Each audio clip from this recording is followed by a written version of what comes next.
our channel. So today in this video we are going to discuss about how to turn scripts into videos with Synthesia. So without wasting much of our time, let's get straight into the video.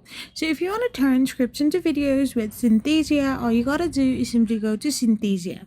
Once you are in your Synthesia, all you gotta do now is simply tap on it and log in into your account. After you have logged in into your account, you need to create a new video in Synthesia's website. You need to simply create a new AI video. Now you need to choose your starting point. You need to select AI voice assistant and paste and structure your script.